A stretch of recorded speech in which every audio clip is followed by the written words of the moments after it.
1, 2, 3. Halo, selamat datang di serangkai Saudara bareng Ardiansa. Dan kali ini kita akan nge-review film horor terbaru, yaitu Primbon. Anak kita rumaksa ing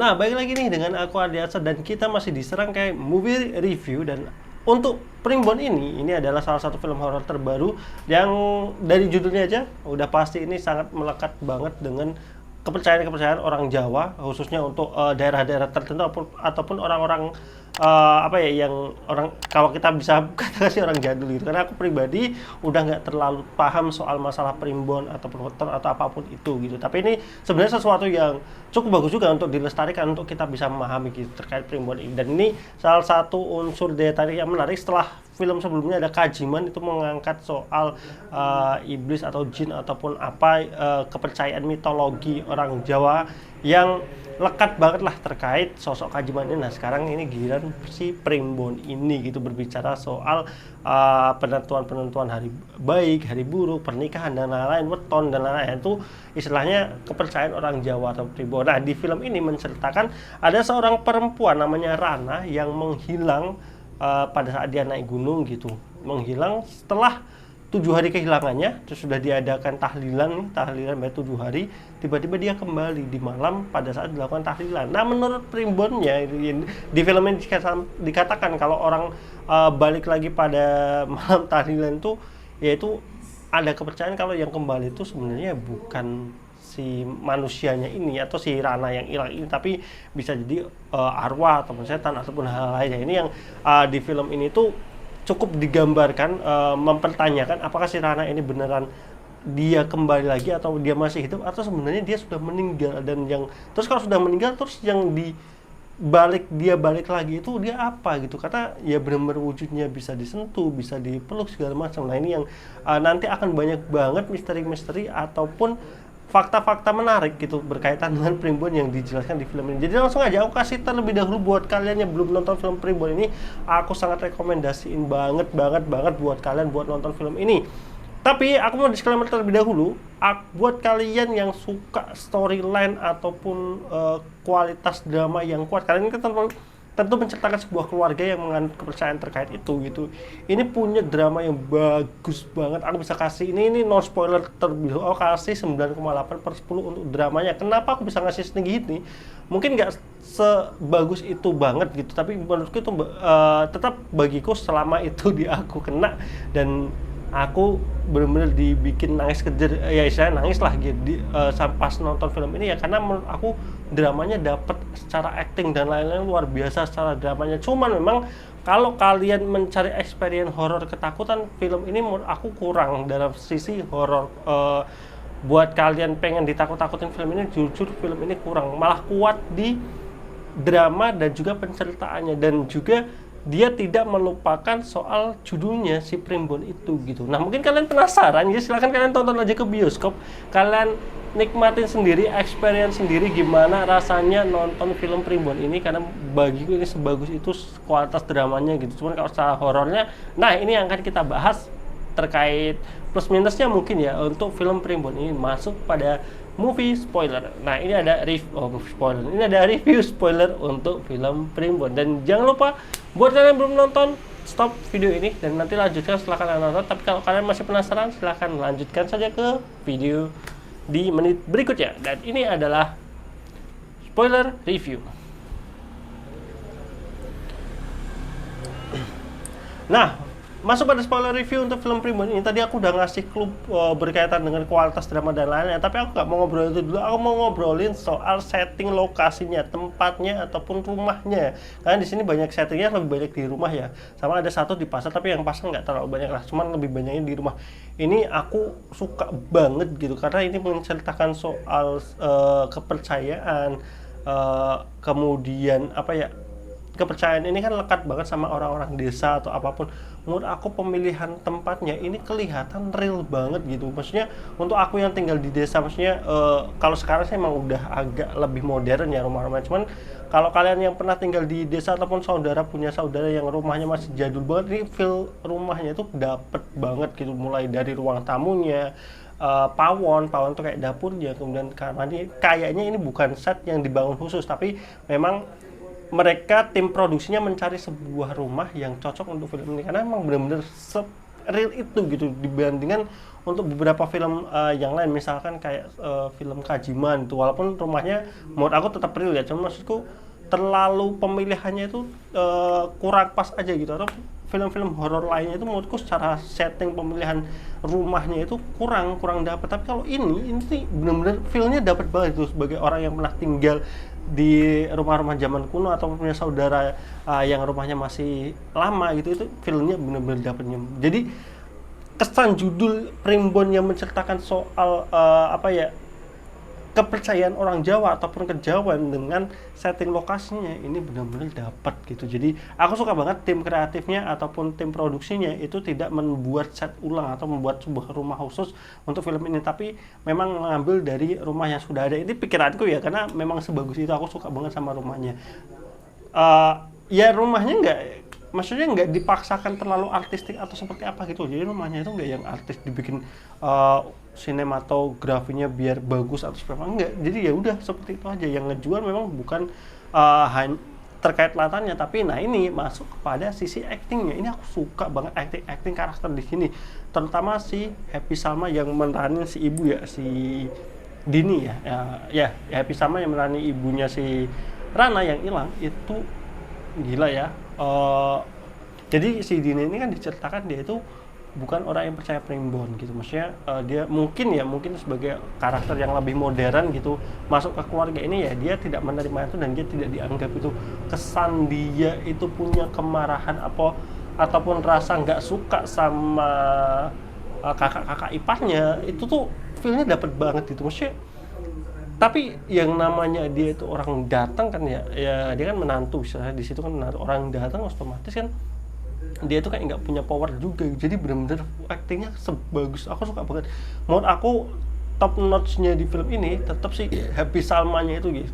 Acting dari mulai menangis, acting dari marahnya, itu acting dari menanggapi suasananya, itu feel-nya dapat banget. Dan di sini tuh nggak lebay gitu loh. Maksudnya ada satu momen di mana dramanya puncak banget dan itu nggak terlalu lebay. Maksudnya itu tuh memang bisa kejadian seperti itu gitu, dengan kondisi yang tercipta seperti ini gitu. Dan cuman memang kalau secara acting yang menurut aku masih agak ngeganjel sih di karakter Lananya aja sih, untuk menjadi dia pada saat dia sudah pulang itu menjadi sosok yang seperti itu. Aku tuh agak kurang suka karakter-karakter yang dibikin menjadi misterius. Jadi kita tuh jadi udah tahu kalau si Lana itu ya emang udah bukan manusia lagi gitu. Ya walaupun ya kayak film Mama yang Hollywood International, kayak film Mama itu kan istilahnya si karakternya sebenarnya sudah bukan manusia lagi, tapi ini terlalu dibikin kayak ketara gitu. Maksudnya untuk beberapa acting, sebenarnya ini masalah bukan di aktornya sih, tapi kayak di directingnya emang mau di set seperti itu. Tapi itu bukan suatu yang ganjel banget sih. Maksudku secara acting sebenarnya masih bagus ya, cuman aku secara personal agak kurang suka ketika ada orang yang misalkan hilang terus balik lagi. Kan kita masih bertanya-tanya apakah dia itu manusia atau enggak gitu, tapi di sini tuh di setnya udah dilihat kalau dia itu emang agak aneh gitu. Maksudnya emang di setnya udah ya dia udah bukan manusia aja kayak gitu. Jadi akhirnya ya ceritanya ya mengalir sesuai dengan apa yang kita bayangkan aja gitu, bahwasanya si Lana ini sebenarnya udah meninggal gitu. Itu aja sih untuk directing aktris dan aktornya yang aku agak kurang suka sebenarnya template seperti ini. Tapi nah ini kalau kita bicara soal ceritanya, tadi ceritanya itu sebenarnya mediocre ya, maksudnya orang yang hilang terus balik lagi ternyata dia sudah bukan manusia, cuman karena di sini disisipin dengan sesuai judulnya itu primbon, ini banyak yang sutradara ataupun penulis cerita lain itu lupakan gitu. Mereka ngasih judul, misalkan contoh Kajiman, mereka ngasih judul Kajiman, tapi malah justru unsur Kajiman atau si Kajimannya itu nggak terlalu banyak diceritakan gitu. Maksudnya kita jadi orang yang nggak mengulik lebih dalam soal Kajiman itu apa, mereka nggak akan tahu Kajiman itu sebenarnya apa gitu. Maksudnya aku aja baru tahu kan setelah searching Kajiman itu apa sih, oh ternyata dia adalah sosok mitos yang dipercaya oleh masyarakat orang-orang Jawa ataupun kejawen gitu. Nah, kemudian misalkan ada apa ya, film-film Pamali gitu. Pamali itu kayak cuman landasan pondasi ceritanya aja gitu, walaupun aku nggak nonton secara full ya, maksudnya ya sama, maksudnya ini salah satu terobosan menurut aku keren banget gitu. Maksudnya dia pakai judul primbon dan itu judul itu ataupun ceritanya yang mau diangkat itu dipakai dari awal sampai akhir. Ini yang menurut aku keren banget. Kita nonton punya ekspektasi kita bakal diceritakan dari sudut primbon itu gimana sih, apanya, sudut pandangnya seperti apa yang nggak boleh, apa yang diperbolehkan. Itu tuh bener-bener masuk ke dalam ceritanya loh, dari awal sampai akhir. Mulai dari ibu si Dini sama si Banyu itu menikah, itu kan dikatakan tuh sebenarnya mereka itu secara weton nggak cocok gitu, dan si Dini ini lahir di hari sial istilahnya kayak gitu. Nah itu benar-benar disampaikan gitu kenapa akhirnya Dini mendapatkan musibah segala macam ini ya, karena sudah diprediksi dari wetonnya itu. Kemudian si Lara yang sudah diprediksi akan meninggal itu ya karena memang sudah disampaikan juga, udah ada hitung-hitungan wetonnya gitu. Sampai kepada cara penyelesaian filmnya itu juga pakai kepercayaan ataupun si primbon ini gitu, yaitu dengan tradisi namanya ruatan ya akhirnya si Dini diruat, dan pada saat si Dini diruat itu kan si ada yang adiknya si Tari sama si cowoknya satu lagi itu kan mereka mau nyari jasadnya, dan dia juga menyampaikan bahwasanya kalau kata primbon kalau orang lagi diruat itu nanti jasadnya akan ketemu. Artinya apa? Artinya benar-benar si primbon ini tuh kepake gitu dari awal sampai akhir, secara cerita, secara pondasi cerita, secara penyelesaian cerita itu kepake semua. Ini yang aku suka banget gitu dengan film primbon ini. Akhirnya judulnya itu nggak cuma tempelan doang kayak Kanzab, hantu yang mengganggu pada saat sholat. Ya emang sih istilahnya banyak banget scene-scene yang dia itu diganggunya pada saat sholat, tapi maksudku tidak bisa memberikan gambaran yang kita ekspektasikan penonton gitu soal si Kanzabnya ini gitu. Saya sama kayak tadi yang aku bicarakan Kajiman, walaupun Kajiman secara film aku suka ya, cuman maksudnya secara penceritaan Kajimannya itu minus sih di film itu. Tapi kalau di sini primbon ini benar-benar kepake semuanya dari awal sampai akhir. Ditambah ya itu dramanya bener-bener luar biasa. Ini aku sih pengen banget ya sutradaranya ataupun penulis cerita ini please bikin film primbon, tapi genrenya jangan horor ya, genrenya genre drama keluarga aja please, dan aktornya kalau bisa sama gitu kayak si Happy Salma atau anak-anaknya juga kalau bisa sih sama aja gitu bener-bener, karena luar biasa banget sih. Aku suka dramanya, walaupun dramanya kayak ya sebenarnya nggak yang bukan di lantai banget, maksudnya enggak yang penceritaannya itu wah banget, enggak, cuman directingnya menurutku berhasil dengan perannya, actingnya Happy Salma kerasa tertekan gitu. Itu tuh ya ampun nih, masalahnya yang nangis tuh nggak cuma aku doang di bioskop, aku denger dari belakang ada, dari depan juga ada. Artinya memang ini nggak cuma ke aku doang, berhasil ke banyak orang gitu. Jadi aku sangat mengharapkan semoga ini bisa dibuatlah cerita primbon ini dari sisi drama keluarga gitu, karena pasti keren banget. Karena kan tadi ada banyak banget cerita soal si Dini ini yang nggak disetujuin karena wetonnya berbeda, kemudian ada kan si mbaknya juga yang anaknya hilang juga gitu, yang itu juga ada masalah sendiri gitu, dan ibunya juga meninggal. Itu juga ada sesuatu yang nggak diceritakan ke penonton. Maksudnya banyak cerita yang sebenarnya ini kayak bakal keren banget kayak kalau jadi drama keluarga gitu. Makanya aku untuk film ini aku benar-benar rekomendasiin banget buat kalian, baik itu yang suka horor pun enggak, kalian wajib nonton sih gitu, karena memang ceritanya aku kuat banget. Tapinya kalau kalian mencari primbon ini dengan kualitas film horor ataupun kalian ingin ditakut-takutin dengan mungkin setannya ataupun penampakan ataupun jumpscare dan lain-lain, menurut aku di sini horornya itu sangat mediocre gitu. Maksudnya mulai dari cara mereka menakut-nakuti, memberikan jump scare, memberikan kengerian. Ini bahkan mungkin bisa aku bilang di bawah mediocre sih gitu. Maksudnya nggak yang nggak serem banget. Bahkan ini yang agak minus juga, bahkan make up-nya sih, make up hantunya. Entah itu make up atau CGI ya.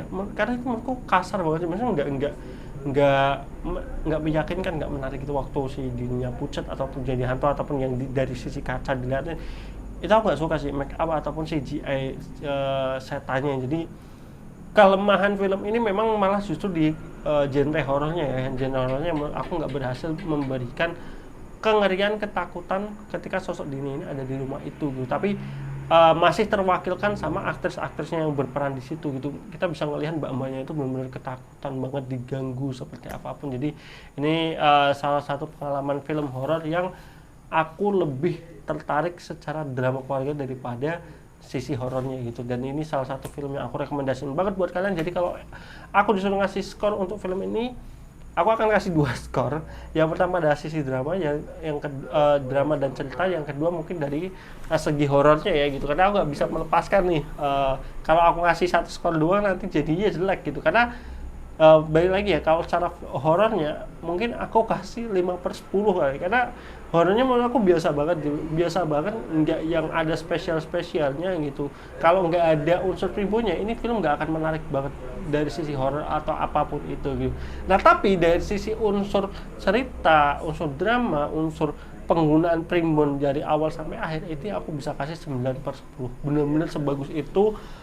Penggambarannya, cara penyelesaiannya, semuanya konsisten, itu aku suka banget gitu ya. Silahkan kembali ke kalian mau nonton ini karena kalian mau nyari horornya ya mungkin agak susah, tapi kalau kalian pengen mengalami experience salah cerita horornya itu ya kalian ya udahlah tipis-tipis nggak apa-apa, itu wajib banget sih buat kalian nonton gitu. Kalian tenang, film ini nggak terlalu banyak jump scare, musik kenceng emang ada gitu, maksudnya bahkan ada satu scene yang bukan scene horror tapi dibikin jump scare ya, itu juga ada gitu. Tapi itu enggak yang gimana maksudnya itu masih batas wajar lah dibandingkan Insidious dan lain-lain yang isinya jump scare kan. Jadi itu aja mungkin ya untuk film Primbon ini. Jangan lupa like, comment, dan subscribe ya. Jangan lupa untuk subscribe channel ini. Ada banyak banget kontennya, ada movie review, ada jalan-jalan, ada podcast, ada serangkai informasi, ada serangkai event, dan juga masih banyak lagi untuk kedepannya. Jadi jangan lupa like, comment, dan subscribe. Bentar lagi kita akan merayakan kemerdekaan RI ke-78 dan serangkai 1 bergabung dengan Mesin Satu Rasa. Itu nanti juga akan memberikan istilahnya banyak kebahagiaan di hari kemerdekaan RI ke-78. Jadi jangan lupa nantikan terus konten di Serangkai Satu. Jangan lupa like, comment, dan subscribe. Saya Desa, sampai ketemu lagi di video berikutnya. Bye bye.